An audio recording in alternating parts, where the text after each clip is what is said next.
Physics is driven by a single quest, finding one mathematical framework explaining all of reality, from the largest galaxies down to the tiniest particles.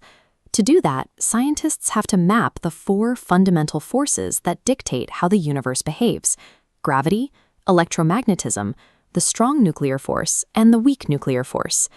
But modern physics has a glaring problem. We don't have one unified framework to describe these forces. We use two isolated rulebooks. The first rulebook is general relativity. Formulated by Albert Einstein, it predicts the behavior of the massive, explaining gravity, planetary orbits, and stars. The second rulebook is quantum mechanics. This explains the erratic, unpredictable behavior of the incredibly tiny, specifically how subatomic particles interact using the other three forces. Both of these theories are remarkably accurate in their own domains. But if you try to combine their math to solve a single problem, the equations spit out impossible answers and lose all predictive power. You can see why this is a crisis when you look at the Big Bang. Because the entire early universe was compressed into an unimaginably heavy but infinitesimally small seed, you actually need both general relativity and quantum mechanics to understand it. Without a way to unite gravity with the quantum realm, our mathematical understanding of reality remains broken. Solving this requires looking closer at matter itself. When you zoom in on an atom, you find the protons and neutrons sitting in the nucleus. Zoom in even closer, and you find quarks.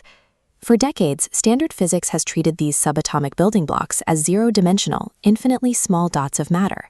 String theory proposes a radical alternative. If we could examine those subatomic dots with infinite precision, we wouldn't see points at all. We'd see tiny, one-dimensional, vibrating strands of energy. Think of it like a guitar string. A single string can be plucked to produce different musical notes.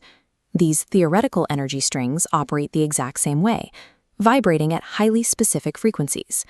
Different microscopic vibrations manifest in our world as different subatomic particles. One vibration pattern looks like an electron, another like a photon. The theory becomes compelling when the math reveals one specific vibration pattern, a frequency matching the graviton, the long-sought quantum particle that carries the force of gravity. By naturally producing the graviton in its equations, string theory offers a system where the heavy forces of the macro-universe and the tiny forces of the quantum world function together.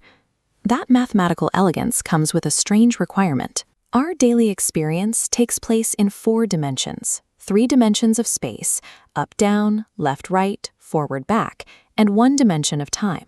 But for the equations of string theory to function, those 4 are not enough. To prevent the math from collapsing in on itself, the theory demands a universe built with 10, or in some models, 11 dimensions. Theoretical physicist Brian Greene popularized an analogy to help explain how these extra spatial dimensions could exist all around us without us ever noticing them. Imagine looking down at a large lawn from an airplane flying high above. From that distance, the grass looks like a flat, 2-dimensional surface.